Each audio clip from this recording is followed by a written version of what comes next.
La mostra Vulci, produrre per gli uomini, produrre per gli dei si inserisce in un ciclo Metropoli etrusche. La prima ad essere presentata è una città straordinaria, Vulci.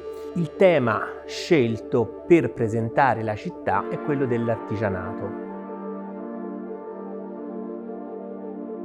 È una città che ha restituito una quantità incredibile di materiale archeologico, di testimonianze della cultura materiale che coprono un arco cronologico praticamente di quasi 1000 anni. Potremmo dire che ne ha restituita più Vulci che la stessa Atene, di ceramica prodotta da Atene. La mostra presenta dei materiali straordinari. La grande scultura vulcente ha influenzato molte delle sculture più all'interno dell'Etruria. La capacità di Vulci è quella di controllo non solo degli approdi e degli scambi, ma anche di un'economia che potremmo definire quasi circolare.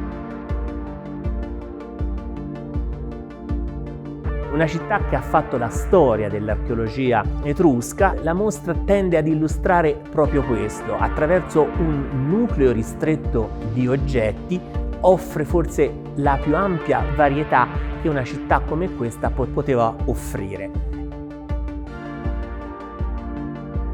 Ma lo scopo è proprio quello di illustrare un pezzo di storia degli Etruschi, una loro identità più profonda, il popolo delle città.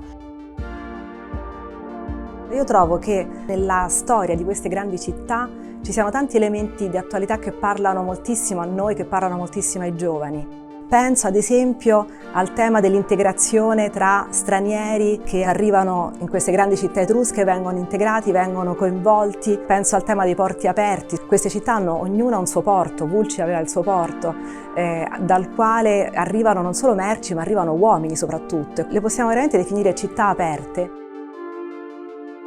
Gli Etruschi hanno inventato la città, nel senso che con loro si è passati da un sistema di popolamento per villaggi piccoli sparsi nel territorio a grandi agglomerati urbani.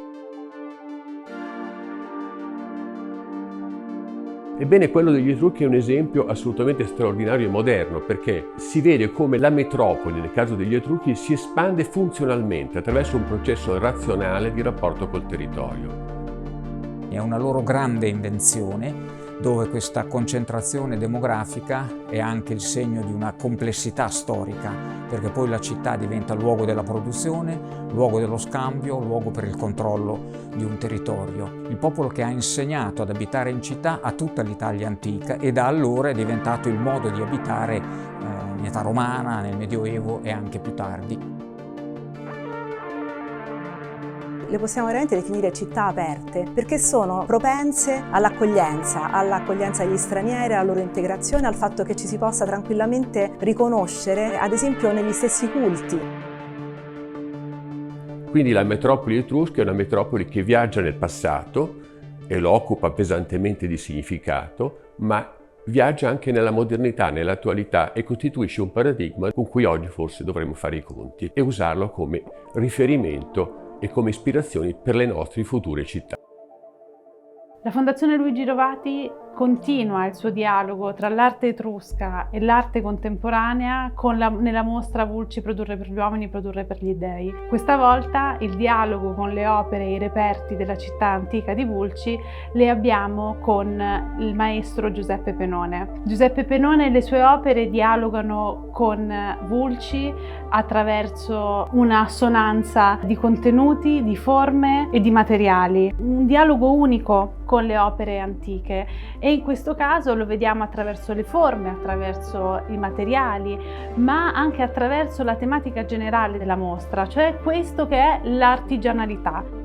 Nel dialogo tra le opere antiche e le opere contemporanee troviamo la cifra della Fondazione Luigi Rovati, di tutte le sue attività. Questo ci permette di guardare al passato per leggere il presente e per arrivare al futuro.